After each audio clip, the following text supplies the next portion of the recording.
Welcome to our YouTube channel speed का बादशाह सफलता एक्सप्रेस। तो दोस्तों हम लोग डिस्कशन कर रहे हैं न्यूमेरिकल्स इन फिजिक्स का पहले चैप्टर का यूनिट्स एंड डायमेंशंस का, जो उसका 2 वीडियो ऑलरेडी बन चुका है। जैसे हमने पहले में क्वेश्चन नंबर 1 to 12 डिस्कशन किया, फिर 13 to 22 डिस्कशन किया।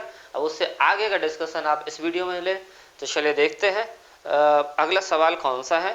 तो अगला सवाल क्वेश्चन नंबर 23, निम्न में से किस राशि के लिए मात्रक नहीं है? कौन सी ऐसी भौतिक राशि है जिसका मात्रक नहीं है, मात्रक नहीं होता है? तो पहला ऑप्शन है घनत्व। तो घनत्व भौतिक राशि है जिसकी मात्रक होती है किलोग्राम प्रति मीटर क्यूब। घनत्व बराबर होता है द्रव्यमान बटे आयतन, और इसकी SI इकाई है किलोग्राम प्रति मीटर क्यूब। दूसरा ऑप्शन है बल।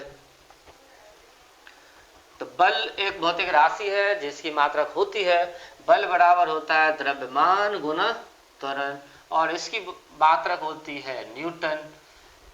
तीसरा आपेक्षिक घनत्व।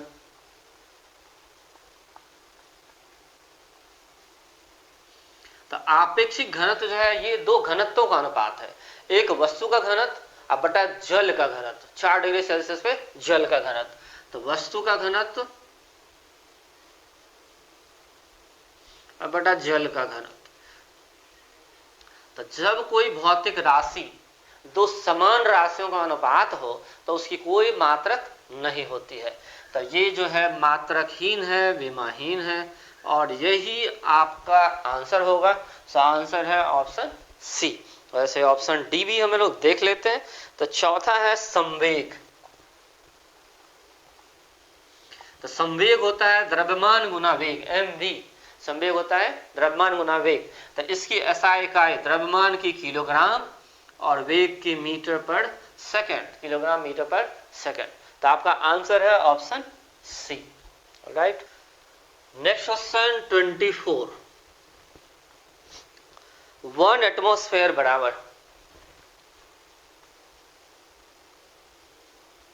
1 एटमॉस्फेयर।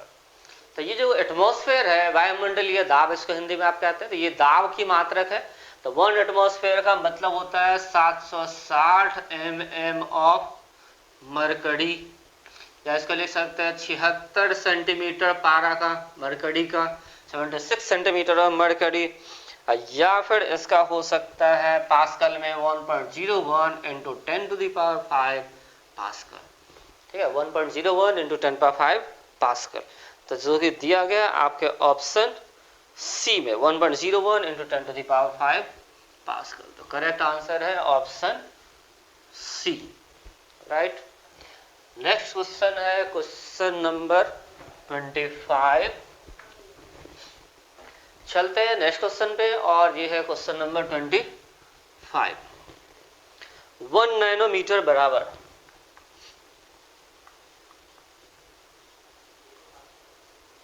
कितना मीटर? तो दोस्तों ये सब जो किलो है, मेगा है, माइक्रो है, मिली है, सेंटीमीटर, सेंटी है, नैनो है, ये सब एक नंबर को रिप्रेजेंट करता है, 10 के पावर को रिप्रेजेंट करता है। तो नैनो का मतलब होता है 10⁻⁹, और मीटर तो यूनिट है ही। तो 1 नैनोमीटर का मतलब 10⁻⁹ मीटर। तो सो ये आपके आंसर कौन से होंगे? तो वो देखना पड़ेगा। ऑप्शन अलग तरीके से लिखा हुआ है, ये ऊपर नहीं है, तो नीचे ले जाएंगे तो 1/10⁹ मीटर होगा। तो जो दिया गया है ऑप्शन डी में 1/10⁹ मीटर या 10⁻⁹ मीटर। तो आइए चलते हैं अगले सवाल पे। तो अगला सवाल है क्वेश्चन नंबर 26। 1 किलोग्राम × 1 मीटर पर सेकंड स्क्वायर को डैश कहा जाता है। तो 1 किलोग्राम × 1 मीटर पर सेकंड स्क्वायर, इसको क्या कहा जाता है? तो अब आप इसके इकाई को ध्यान में दें। 1 किलोग्राम ये है द्रव्यमान, मीटर पर सेकंड स्क्वायर ये है त्वरण। तो द्रव्यमान गुना त्वरण ये होता है बल। न्यूटन के गति के दूसरे नियम से बल बराबर द्रव्यमान गुना त्वरण। तो सो ये 1 किलोग्राम मीटर पर सेकंड स्क्वायर ये 1 न्यूटन के बराबर होगा, क्योंकि बल की SI मात्रा क्या लिखते हैं हम लोग? न्यूटन लिखते हैं। जैसे 1 किलोग्राम इंटू 1 मीटर पर सेकंड स्क्वायर 1 न्यूटन के बराबर होगा, जो कि दिया गया है ऑप्शन ए में 1 न्यूटन। तो आइए चलते हैं अगले सवाल पे। नेक्स्ट क्वेश्चन है 27। निम्न में से कौन सी तापमान की एसआई इकाई है? तो तापमान की एसआई इकाई कौन सी है? आप जानते हैं तापमान जो है एसआई के जो मूलभूत राशि है, 7 मूलभूत राशि है, उसमें से एक है। और तापमान की एसआई इकाई क्या होती है? तो केल्विन होती है। तो तापमान की एसआई इकाई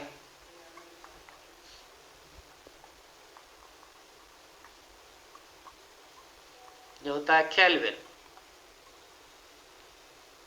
और इस केल्विन को हम लोग देते हैं कैपिटल के से। तो जो कि दिया गया है ऑप्शन नंबर डी में, तो इसका करेक्ट आंसर होगा ऑप्शन नंबर डी केल्विन। तो आइए चलते हैं फिर नेक्स्ट सवाल पे। नेक्स्ट क्वेश्चन है 28। 1 किलोवाट इक्वल्स हाउ मच? तो किलोवाट, अगेन ये किलो जो है एक संख्या है, 10 का पावर 3 मतलब 1000। वाट जो है ये शक्ति की एसआई इकाई होती है। वाट का मतलब है, शक्ति का मतलब है कार्य करने की दर। तो इसको दूसरे तरह से लिख सकते हैं जूल प्रति सेकेंड। तो 1 किलोवाट का मतलब 10 टू द पावर 3 जूल पर सेकेंड, मतलब 1000 जूल पर सेकेंड। तो देखते हैं ऑप्शन कौन सा सही है। तो ये दिया गया है आपके ऑप्शन नंबर ए में 1000 जूल पर second. So correct answer is 1000 joule पर सेकेंड। 1 किलोवाट 1000 जूल पर सेकेंड। तो चलते हैं नेक्स्ट सवाल पे। नेक्स्ट क्वेश्चन है 29।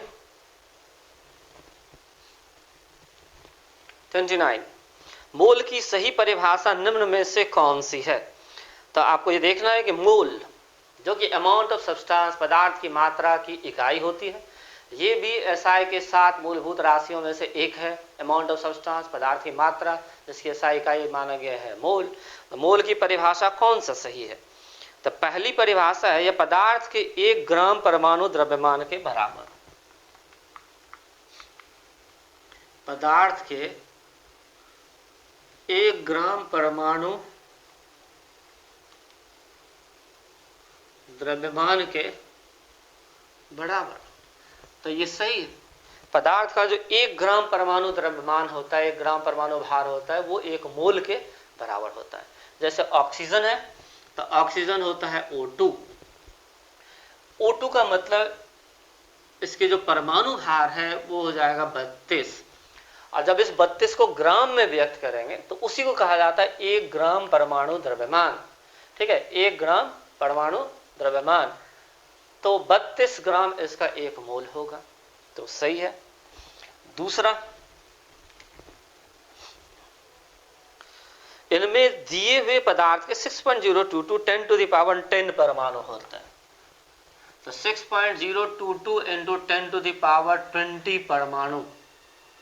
तो ये गलत है, क्योंकि किसी भी पदार्थ के 1 मोल, चाहे वो अणु हो, परमाणु हो, आयन हो, इलेक्ट्रॉन हो, 1 मोल कहने का मतलब एवोगाड्रो नंबर के बराबर होता है। 6.022 इंटू 10 टू द पावर 23 के बराबर होता है। ये गलत है।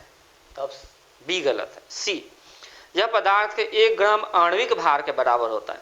जैसे 1 ग्राम परमाणु भार, जहाँ परमाणु है, परमाणु में जैसे कि हीलियम लेते हैं, तो हीलियम का मतलब 4 इसका परमाणु अणुभार कहे होता है, तो परमाणु भार होता है। तो इसको ग्राम में व्यक्त करेंगे तो 4 ग्राम का मतलब 1 मोल। और उसी तरह से अणुभार भी कह सकते हैं। तो अणुभार, 1 ग्राम अणुभार,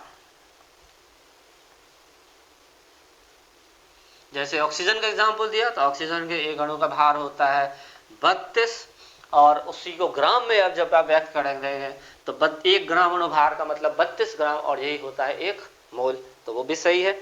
तो ऑप्शन सी सही है। देखते हैं डी। इसमें दिए हुए पदार्थ के 6.022 10 टू द पावर 23 अणु होते हैं। तो डी कह रहा है 6.022 10 टू द पावर 23 अणु होते हैं। तो ये सही है, राइट। तो ए भी सही है, सी भी सही है, और डी भी सही है। अब देखते हैं ये किस ऑप्शन में ऐसा दिया हुआ है। तो ऑप्शन ए में दिया हुआ है विकल्प ए, सी और डी, तो इसलिए इसका करेक्ट आंसर है आपका ऑप्शन ए, सी तथा डी। राइट। तो आइए चलते हैं अगले सवाल पे। अगला सवाल है हमारा क्वेश्चन नंबर 30। 746 वाट को क्या कहा जाता है? 746 वाट को क्या कहा जाता है? तो दोस्तों, पावर, शक्ति की ऐसा इकाई होती है वाट। अब पावर की एक और प्रचलित इकाई होती है जिसको हम लोग कहते हैं हॉर्स पावर, अश्व शक्ति। और यही एक हॉर्स पावर जो है कितना होता है? 746 वाट के बराबर होता है। तो ऐसे 746 वाट को क्या कहा जाएगा? तो एक हॉर्स पावर कहा जाएगा। तो जो कि है ऑप्शन ए में, तो करेक्ट आंसर है option A, 1 horse power means 746 वाट। चलते हैं नेक्स्ट क्वेश्चन पे, क्वेश्चन नंबर 31। डैश की ऐसा इकाई जूल प्रति सेकेंड है। तो जूल प्रति सेकेंड ये किसकी ऐसा इकाई है? तो जूल होता है कार्य, सेकेंड होता है समय। तो कार्य करने की दर को शक्ति कहते हैं। तो ये शक्ति की ऐसा इकाई है, पावर की ऐसा इकाई है, और इसी को वाट भी कहते हैं। 1 जूल पर सेकेंड का मतलब 1 वाट होता है। तो देखते हैं ये किस ऑप्शन में है। ऑप्शन ए है कार्य, तो कार्य की होती है जूल। ऑप्शन बी है बल, जिसका होता है न्यूटन। ऑप्शन सी है प्रणोद, इसका भी न्यूटन। और शक्ति डी में दिया हुआ है। तो सर आपका करेक्ट आंसर होगा ऑप्शन डी। और फिर देखते हैं आखिरी सवाल, क्वेश्चन नंबर 32। विस्थापन की ऐसा इकाई है। तो विस्थापन बराबर होता है वेग गुना समय। और विस्थापन का मतलब प्रारंभिक बिंदु से अंतिम बिंदु के बीच की न्यूनतम दूरी। तो इसलिए विस्थापन की ऐसा इकाई क्या होती है? मीटर होती है। तो जो कि दिया गया है किस ऑप्शन में? Option A. तो ऑप्शन ए, विस्थापन की ऐसा इकाई मीटर होती है। किलोमीटर, सेंटीमीटर, मीटर, किलोमीटर और सेंटीमीटर भी ऑप्शन में है। तो ये सब दूरी की मात्रक तो है, लेकिन वो एसआई मात्रक नहीं है। मीटर प्रति सेकेंड जो वेग की मात्रक है, चाल की मात्रक है, दूरी या विस्थापन की नहीं है। सो करेक्ट आंसर है ए। ठीक है, तो ये था आखिरी सवाल। Thank you, thanks for watching.